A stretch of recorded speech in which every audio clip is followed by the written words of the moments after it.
శ్రీకృష్ణుడు నెమలి పింఛాన్ని ఎందుకు ధరిస్తాడో మీకు తెలుసా? సృష్టిలో సంభోగం చేయని ప్రాణి నెమలి మాత్రమే. శ్రీకృష్ణుని 16,000 మంది గోపికలు, అన్ని వేల మంది భామలతో శ్రీకృష్ణుడు సరస సల్లాపాలు మాత్రమే చేశాడు.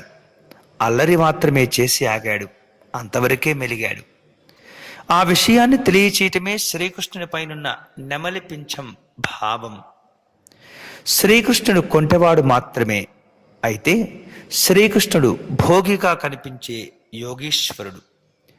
వారందరితో పవిత్ర స్నేహాన్ని, తన ఉన్నతంగా ఉన్నానని మాత్రమే పదే పదే చెప్పడమే నెమలిని ధరించటం, నెమలి పింఛాన్ని ధరించటం.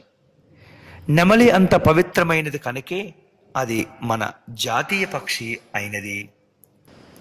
ఈ వీడియో వెంటనే మీ స్నేహితులకు షేర్ చేయవలసిందిగా ప్రార్థన. అంతేకాకుండా మా యూట్యూబ్ ఛానల్ దర్శనం టీవీని సబ్స్క్రైబ్ చేసుకోవటం మర్చిపోవద్దు.